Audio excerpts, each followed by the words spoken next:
내가 유오디아를 권하고 순두개를 권하노니 주 안에서 같은 마음을 품으라. 또 참으로 나와 멍에를 같이 한 네게 구하노니 복음에 나와 함께 힘쓰던 저 여인들을 돕고 또한 클레멘드와 그 외 나의 동역자들을 도우라. 그 이름들이 생명책에 있느니라. 아멘. 이 말씀에 의지해서 주 안에서 기쁨이 넘치는 기쌈교회, 주 안에서 한 마음으로 도우라 라는 제목으로 하나님 말씀 함께 나누도록 하겠습니다. 우리 말씀 듣기 전에 우리 옆에 계신 분들과 늘 인사했던 것처럼 함께 인사하도록 하겠습니다. 편안한 길보다 생명의 길을 갑시다. 인사하겠습니다. 편안한 길보다 생명의 길을 갑시다. 아멘. 네. 우리는 이 세상을 따라 편안함을 추구하는 삶을 사는 자들이 아닙니다. 우리 지난주에 함께 나눴던 것처럼 그러므로 이전에 그리스도인의 정체성을 가지고 살아가는 자들 아니겠습니까? 그렇게 생명의 길로 하나님 나라의 시민권자로 살아가는 것이 바로 그리스도인입니다. 그것이 우리의 정체성 아니겠습니까? 그리고 바울은 그런 그리스도인들이 살아야 할 첫 번째 실천 사항으로 뭐라고 말하고 있냐면 주 안에 서라 이렇게 권면하고 있습니다. 왜 처음에 주 안에 서라 이렇게 권면하고 있겠습니까? 이 세상 앞에 절대로 물러서지 않고 굳건히 서서 주님이 주신 그 말씀과 그 하나님의 뜻을 온전히 지켜 나가야 되는 자들 아니겠습니까? 그렇게 예수 그리스도를 힘입어 영적인 전신갑주를 취하여 그 영적 전쟁에서 승리하는 그리스도인이 되기를 주님이 원하시기 때문에 그렇게 말씀하신 것입니다. 그래서 어쩌면 이것이 가장 중요하기 때문에 먼저 권면했던 것 같습니다. 주 안에 서라. 우리가 뒤로 물러선다면 그리고 패배한다면 시작조차 할 수 없는 것 아니겠습니까? 그렇게 세상 앞에 영적 전쟁에서 우리가 견뎌낼 때 정말로 하나님께서 우리를 통해서 놀라운 역사를 이루어 주실 줄 믿습니다. 우리가 그리스도인으로 굳게 서야 할 이유는 나 자신 때문만이 아닙니다. 내가 무너지면 우리 가정이 무너지는 것 아니겠습니까? 그리고 교회가 무너지고 이 목포 지역이 무너지고 이 나라와 전 세계가 무너지는 것 아니겠습니까? 그렇기 때문에 주님께서 한 그리스도인에게 집중하시는 거 아닙니까? 바로 여러분들이 그런 주님의 용사들 되길 원하고 제자가 되길 원합니다. 그런 그리스도인의 삶을 우리가 살길 원합니다. 모든 그리스도인들에게 예수님께서 아주 고귀한 사명을 주셨습니다. 그것이 무엇이냐면 세상의 빛과 소금과 같은 존재가 되는 거예요. 그 역할을 우리 모두가 감당해야 되는 것 아니겠습니까? 그런 모습으로 주 안에 굳게 서기를 원합니다. 그리고 이제 바울이 두 번째로 권면하는데 더 실제적으로 권면하고 있습니다. 교회 안에서 발생할 수 있는 그런 일들에 대해서 지금 말하고 있습니다. 2절 말씀 같이 보겠습니다. 내가 유오디아를 권하고 순두개를 권하노니 주 안에서 같은 마음을 품으라. 우리가 잘 아는 것처럼 이 빌립보 교회는 자주장사 루디아와 또 귀신 들렸던 그 여종과 간수의 가정이 구원받아 시작된 교회입니다. 그런데 말씀을 살펴보면 이 간수의 가정에도 이 바울과 실라에게 음식을 대접했던 그런 기록이 나옵니다. 그러니까 이 가정 안에 믿은 사람들 가운데에도 여인들이 많이 속해 있다는 얘기예요. 그러니까 빌립보 교회의 주축 성도들은 여인들이 많이 있었다라는 것입니다. 그래서 아마 이 빌립보 교회를 이야기하면서 이 유오디아와 순두개를 언급하고 있는 것 같습니다. 이 유오디아와 순두개 이 이름에 대해서 학자들이 여러 의견들을 나누고 있는데 둘 중 한 사람이 루디아일 것이다 이렇게 말하는 학자도 있고 또 유오디아가 남자라고 이야기하는 학자도 있습니다. 그러니까 이 유오디아와 순두개는 이 간수 이 부부였을 것이다 라고 말하는 사람도 있고 아니면 한 사람은 헬라파 한 사람은 히브리파 이렇게 두 그룹으로 나눠져 있을 것이다 라고 얘기하는 학자도 있습니다. 여러분, 둘이 부부이든 한 사람이 루디아이든 아니면 한 그룹을 대표하는 사람이든 중요한 건 뭐냐면 주 안에서 이 둘이 어땠다라는 거예요. 같은 마음을 품지 못했다라는 것입니다. 그것을 지금 바울이 이야기하고 있는 거예요. 여러분, 이 본문 이후에 이 유오디아와 순두개는 더 이상 등장하지 않습니다. 여러분, 그런데 성경에서 이름이 기록된다라는 것 얼마나 영광스러운 일이겠습니까? 그런데 교회가 시작된 이후에 지금까지 이 유오디아와 순두개는 화합하지 못한 사람들의 대명사처럼 그렇게 그리스도인들에게 여겨지고 있는 것 아니겠습니까? 얼마나 안타깝습니까? 여러분, 성경에는 참 많은 인물들이 등장합니다. 우리 사사기만 살펴봐도 그렇습니다. 사사기에 나오는 이 사사들 대사사와 소사사로 구분을 합니다. 우리가 이제 딱 이 이야기를 구분하는 법을 딱 들었을 때 대번 마음 가운데 드는 생각은 뭐냐면 큰 업적을 남긴 사사, 그걸 대사사, 그렇지 않은 사사를 소사사, 이렇게 구분하는 걸로 생각하는 것 같습니다. 그런데 그렇지 않습니다. 대사사는 분량이 많은 사람을 얘기하는 거예요. 소사사는 분량이 적은 사사들을 이야기하는 것입니다. 만약에 그렇게 능력으로 차별한다면 얼마나 마음 안타깝겠습니까? 하나님은 상대평가하시는 분 아닙니다. 절대평가하시는 분입니다. 5달란트와 2달란트를 받았던 사람 동일하게 축복하시고 칭찬하셨던 것처럼 그렇게 주님은 우리를 바라보십니다. 여러분, 혹시 이 사사 가운데 삼갈이라는 사사를 아십니까? 한번 말씀 보세요. 사사기 3장 31절입니다. 에훗 후에는 아나스의 아들 삼갈이 있어 소몬은 막대기로 블레셋 사람 600명을 죽였고 그도 이스라엘을 구원하였더라. 이게 삼갈에 대한 기록이 끝입니다. 여러분, 우리가 잘 알고 있는 에훗, 드보라, 기드온, 삼손, 이런 사람들의 이름은 우리가 잘 기억할 수 있을지 모르겠지만 이 삼갈 잘 기억 못합니다. 그런데 여러분, 하나님께서는 에훗이나 드보라나 기드온이나 삼손이나 삼갈이나 똑같이 하나님의 사람으로 인정하시고 또 하나님의 충성스러운 사사임을 그렇게 받아들이고 그렇게 하늘의 상급을 주시는 분 아닙니까? 여러분, 우리도 마찬가지입니다. 우리 모두가 다 하나님께 기억될 이름 아닙니까? 그렇게 한 사람 한 사람 천국에서 우리 이름을 불러주실 텐데 여러분, 어떻게 기록되는 것이 좋겠습니까? 길게 정리되는 것이 좋겠습니까? 짧게 정리되는 것이 좋겠습니까? 여러분, 이게 중요한 거 아니에요. 하나님이 우리를 어떻게 정리하시느냐, 이게 중요한 것 아니겠습니까? 여러분, 하나님이 나를 어떻게 생각하느냐, 내가 어떤 모습으로 이 땅 가운데 그리스도인으로 살아갔느냐, 그것을 주님이 보길 원하시는 것 아닙니까? 여러분, 그래서 이것이 우리 신앙생활에서 가장 중요한 거예요. 사람의 눈이 아니라 하나님의 시선을 의식하며 사는 것 아니겠습니까? 그렇다면 여러분들이 하나님 앞에 어떤 모습으로 서 있는 그리스도인인지 스스로 점검하기를 원합니다. 우리 2절을 다시 한번 보도록 하겠습니다. 내가 유오디아를 권하고 순두개를 권하노니 주 안에서 같은 마음을 품으라. 여러분, 지금 유오디아와 순두개에게 권하노니 이렇게 붙여서 이야기한 게 아니라 유오디아에게도 권하고 순두개에게도 권한다, 이렇게 각각 권하고 있습니다. 이 권한다는 의미 가운데 이런 의미가 있습니다. 곁에서 속삭이듯 이야기한다. 그러니까 지금 바울은 먼 곳에서 편지를 쓰고 있지만 어떤 마음으로 권하고 있는 거예요? 바로 옆에서 속삭이듯이 각자 한 사람 한 사람에게 권하고 있는 것입니다. 두 사람에게 그렇게 권하고 있는 바울의 마음, 그 심정을 우리가 좀 이해하기 원합니다. 여러분, 이 빌립보 교회의 문제도 마찬가지고 어느 교회나 마찬가지입니다.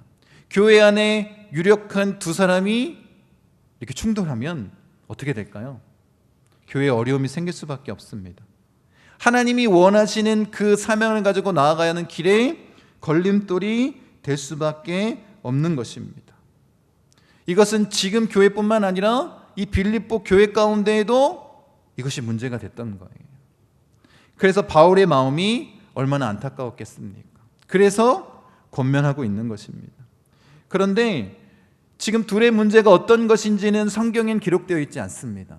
그런데 각각 권면했다라는 것에서 우리가 이렇게 추론할 수 있습니다. 지금 각각 권면하고 있다는 것은 어떤 의미일까요?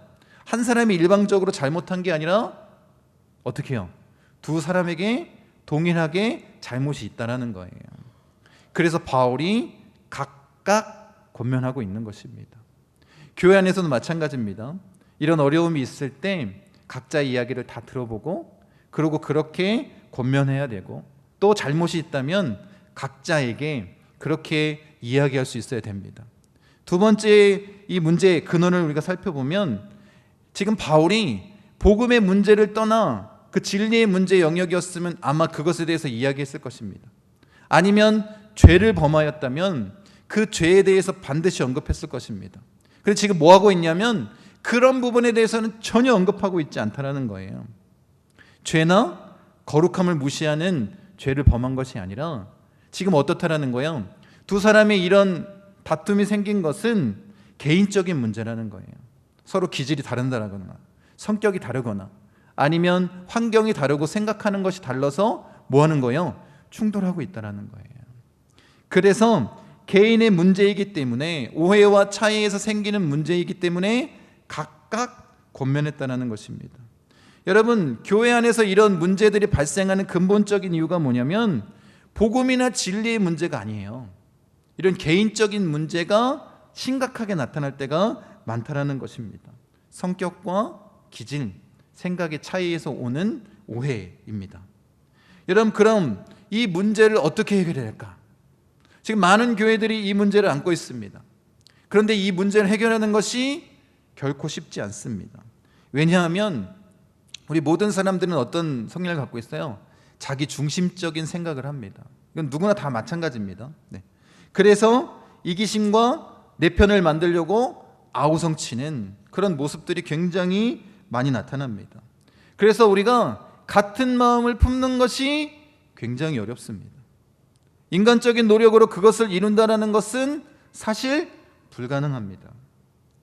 여러분, 그래서 이 어려운 일을 이루기 위해서 바울이 조건을 하나 내걸고 있는 거예요. 뭐라고 얘기하고 있냐면 주 안에서 같은 마음을 품으라는 거예요. 우리 인간적인 노력으로는 불가능하다는 것입니다. 여러분, 이것이 그리스도인들이 실천해야 될 두 번째 실천사항 권면인 거예요. 그리스도인의 모든 인간관계는 예수 그리스도와 함께합니다. 여러분, 믿으십니까? 여러분, 예수님이 우리를 구원하셨습니다. 우리를 구원하신 이유, 우리를 구원하셔서 놀라운 치유와 회복의 역사를 이루셨는데 그건 뭐냐면 하나님과의 관계를 회복시켜 주신 거예요. 그리고 나와 내 자신과의 관계를 회복시켜 주신 것입니다. 그리고 나와 이웃과의 관계를 회복시켜 주신 거예요. 더 나아가서는 자연과의 관계까지도 회복시켜 주신 것입니다. 그래서 이 모든 관계의 중심, 거기에 누가 계셔야 되냐면 예수님이 계셔야 되는 거예요. 그리스도인의 모든 인간관계의 중심축에는 예수 그리스도가 계셔야 되는 것입니다. 여러분, 그래서 다른 사람과의 관계 가운데 우리가 어떤 마음을 품어야 되냐면 내가 하려는 것이 아니라 오직 예수 그리스도를 의지해서 나가야 된다는 거예요. 예수님이라면 어떻게 하실까? 주님의 마음을 품고 내가 여기서 이 사람에게 어떤 모습을 나타내 보여야 될까? 행동해야 될까? 라고 고민한다면 여러분, 교회 안에 이런 문제들이 사라질 것입니다. 대부분의 사람들이 어떻게 하냐면 먼저 저지르고 보는 거예요. 주님의 생각은 뒷전이고 일단 내 중심대로 행하고 문제가 발생하면 그때 무릎을 꿇습니다. 순서가 바뀐 거예요. 여러분, 꼭 기억하십시오. 우리 그리스도인의 인간관계의 중심에는 예수 그리스도가 계십니다. 주 안에서만 같은 마음을 품을 수 있는 것입니다. 여러분, 다윗이 사울 왕에게 쫓겨서 도망 다녔습니다. 너무 피곤하고 지친 거예요. 그래서 결국 어떻게 했냐면 자신이 죽인 골리앗, 그 골리앗의 고향인 블레셋 가드에 자신의 몸을 의탁합니다. 굉장히 안타까운 일 아닙니까? 근데 거기서 이제 사울과 전쟁을 하려고 군사로 모집한 거예요. 그런데 참모들이 다윗은 안 된다, 우리를 배신할 수도 있다 라고 얘기해서 다시 다윗이 자기 일행과 함께 원래 주거지였던 시글락으로 내려왔습니다. 근데 어떤 일이 벌어졌냐면 아말렉이 쳐들어와서 쑥대밭을 만들어 놓은 거예요. 그리고 이야기를 들어보니까 아내와 자식들, 이 여자들과 이 어린아이들은 죽이지 않고 다 끌고 갔다라는 거예요. 이 이야기를 듣고 다윗의 일행들이 다윗에게 돌을 던지려고 했습니다. 굉장히 급박한 상황이었던 거예요. 그때 다윗이 정신을 차리고 하나님께 구합니다. 어떻게 해야 되는지. 그때 하나님의 말씀을 듣고 이 아말렉을 쫓아갑니다. 이 아말렉을 쫓아간 그 인원이 600명이에요. 그래서 지금 상황을 보면 이제 그 가드에서 시글락 이 지역까지 그 600명이 내려왔잖아요. 거기서 어떻게 해요? 이 아말렉이 쳐들어온 것을 듣고 곧바로 쫓아가는 거예요. 그러니까 쉴 틈이 없었다라는 거예요. 행군이 굉장히 힘들었을 것입니다. 그래서 부솔이라는 시냇가에 도착하니까 200명이 적은 수가 아니에요. 200명이 갑자기 못 가겠다라는 거예요. 힘들다, 지친다, 도저히 쫓아갈 수 없다, 이런 얘기를 한 거예요. 여러분이 다윗이라면 어떻게 하겠습니까? 칼을 쫙 뽑아들고 죽든지 함께 싸우든지 이렇게 얘기하겠습니까? 다윗이 뭐라고 얘기했냐면 쉬라고 얘기했습니다. 이렇게 말할 수 있었던 결정적인 이유가 뭐냐면 다윗은 지금 누구를 의지하고 가는 거예요? 군사를 의지하고 가는 게 아니라 하나님을 의지하고 가는 거예요. 하나님의 명령에 따라 움직이고 있기 때문에. 그러니까 너희들 그러면 쉬고 있어라. 그리고 400명을 끌고 갑니다. 지금 아말렉이 그 승리에 도취돼서 막 흥청망청 즐기고 있을 때 전쟁이 일어났어요. 근데 그 전쟁한 시간이 36시간이 넘습니다. 한번 생각해 보세요. 그렇게 긴 거리를 쫓아온 다윗의 일행이 몇 시간 싸웠다고요? 하루 넘게 싸운 거예요. 36시간을. 이들이 어떻게 이길 수 있었을까? 하나님이 도우시지 않으면 승리할 수 없었다는 거예요. 그렇게 하나님의 도우심으로 승리했습니다. 그리고 이제 전리품을 챙기고 아내와 자녀들을 구해서 다시 돌아가고 있었습니다. 문제가 어디서 발생하냐면 구해서 오는데 그 부솔이라는 시냇가에서 남아있었던 200명과 마주했을 때예요. 목숨을 걸고 싸웠던 400명 가운데 사람들이 이렇게 얘기를 시작합니다. 이들에게는 전리품을 나눠주지 말고 아내와 자녀들만 줍시다, 이런 얘기를 합니다. 그때 다윗의 반응입니다. 보세요. 제가 좀 이해하기 쉽게 쉬운 성경으로 찾아왔습니다. 다윗이 대답했습니다. 내 형제들이여, 그렇게 하면 안 돼요. 여호와께서 우리를 도우셔서 원수들을 물리쳐 이길 수 있었는데 그렇게 하면 되겠소? 여러분이 한 말을 누가 들어주겠소? 남아서 우리의 물건을 지킨 사람이나 나가서 싸운 사람이나 누구나 똑같이 나누어 가져야 하오. 다윗은 이것을 이스라엘의 명령과 규칙으로 삼았습니다. 이 명령과 규칙은 오늘날까지 계속 이어지고 있습니다. 지금 바울이 뭐라고 얘기하는 거예요? 여러분 한번 생각해 보세요. 부당하다고 생각할 수 있죠? 나는 지금 목숨을 걸고 싸웠는데 내가 얻은 이 전리품을 쉬고 있었던 이 사람들에게 나눠주는 것 부당할 수 있습니다. 그럼 다윗의 개념은 뭐예요? 이 전쟁은 요지가 뭐예요? 하나님이 하셨다는 거예요. 하나님이 하셨기에 이 물건들도 뭐예요? 우리 것이 아니다라는 거예요. 그러니 남아서 우리의 물건들을 지켜준 이 사람들이나 나가서 싼 우리들이나 어떻게 해야 된다는 거예요? 똑같이 나눠야 된다는 거예요. 이게 하나님이 원하시는 일이다 라고 하나님의 방법으로 명령과 규칙을 세우지 않습니까? 여러분, 이게 하나님이 원하시는 일 아니겠습니까? 여러분 교회에서도 마찬가지입니다. 이 유오디아와 순두개처럼 이런 다툼이 있을 때 중심에 하나님이 계신다면 그 주 안에서 기준을 세울 수 있는 거예요. 그리고 그것을 따라가면 전혀 문제가 되지 않습니다. 근데 문제가 되는 이유가 뭐예요? 각자 자신의 생각만 이야기를 하는 거예요. 그러니 분란이 생기고 다툴 수밖에 없는 것입니다. 주의 일이기에 우리가 하는 일이 다 그거잖아요. 교회 안에서 다툼이 있어도 그 다툼이 다 주를 위해서 그런 거예요. 생각이 다르기 때문에. 다 예수님을 위한 복음을 전하는 일이라면 우리가 예수 안에서 어떻게 해야 돼요? 같은 마음을 품었어야 되는 거예요. 그 분명한 기준이 있다면 문제가 되지 않습니다. 여러분 그렇게 우리 관계의 중심이 예수님이고 우리가 예수님을 닮는다라는 그런 분명한 목적의식을 가지고 살아간다면 문제가 없습니다. 여러분 세상도 마찬가지예요. 요즘에 그 아이돌들은 그룹들이 막 금방 생겼다가 사라지거든요. 근데 장수하는 아이돌 그룹의 특징을 이게 들어보면 이렇다는 거예요. 그룹원이 한 6명, 7명이 되잖아요. 그럼 그 7명 중에 다 유명하지 않습니다. 그 중에 한 사람이 열심히 예능 나가고 드라마도 찍고 막 그래요. 그런데 그룹의 이름으로 있을 때는 혼자 가서 드라마를 찍고 예능에 나가서 번 돈을 똑같이 나눈다고 합니다. n분의 1로. 그래서 그룹이 유지할 수 있다는 거예요. 그게 계약 조건인 거예요. 세상도 그렇게 하는데 여러분 우리는 복음을 위해서 사는 자들이잖아요. 여러분들은 어떤 기준을 가지고 살아가십니까?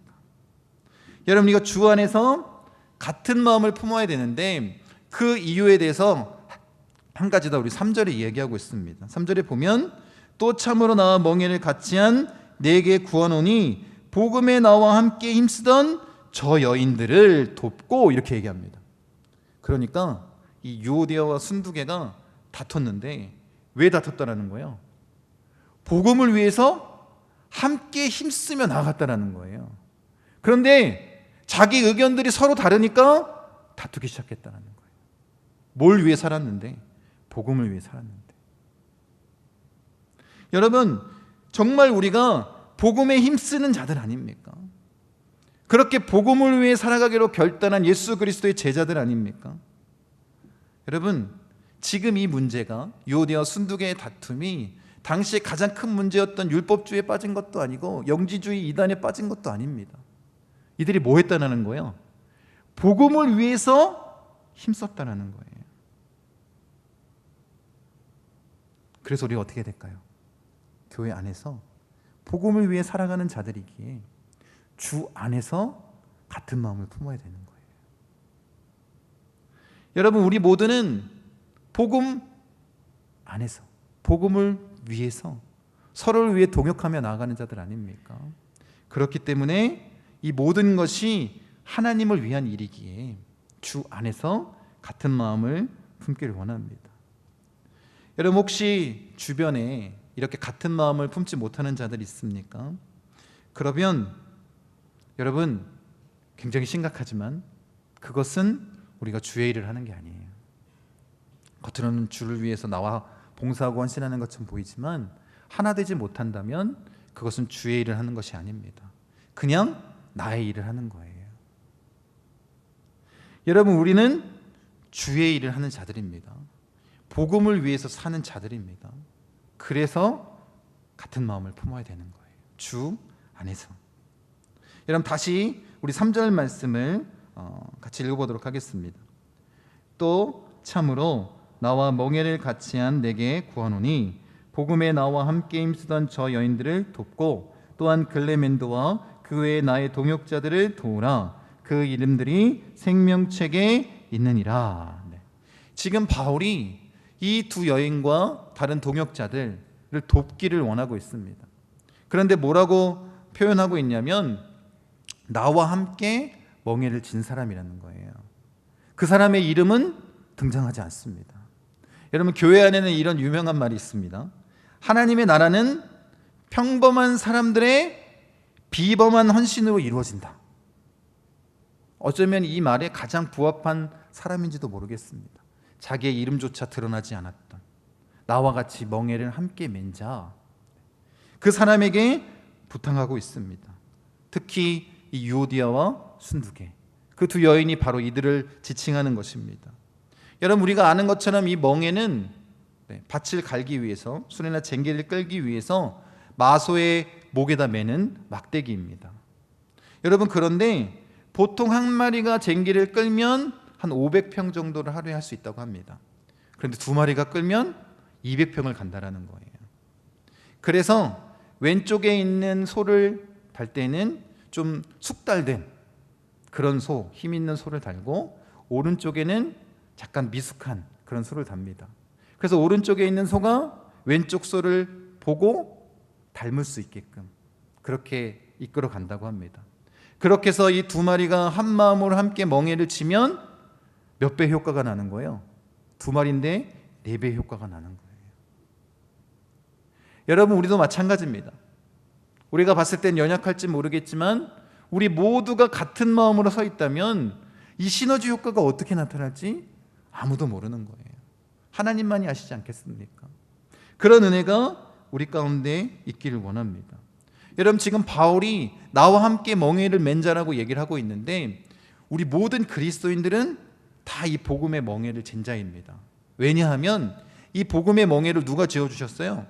예수님이 우리에게 지어주셨기 때문에 그런 거예요. 말씀 보세요. 마태복음 11장 28절 30절입니다. 여러분 잘 아시는 말씀이에요. 같이 읽겠습니다.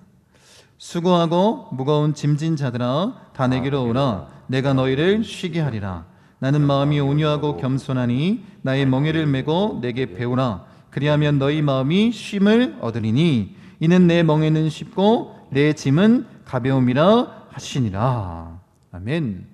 주님이 우리에게 이 멍에를 지어주셨는데 주님과 함께 그 멍에를 메면 어떻다라는 거예요?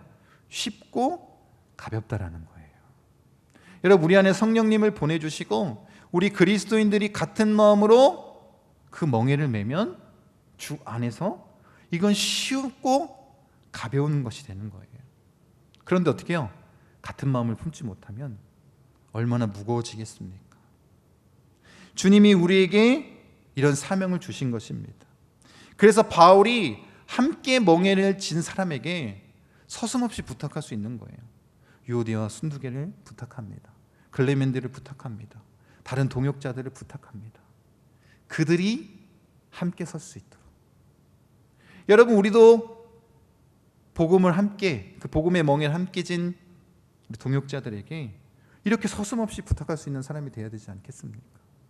주를 위해서, 주 안에서 우리가 그런 마음으로 나아가기 원합니다. 여러분, 우리가 왜 같은 마음을 품고 도와야 합니까?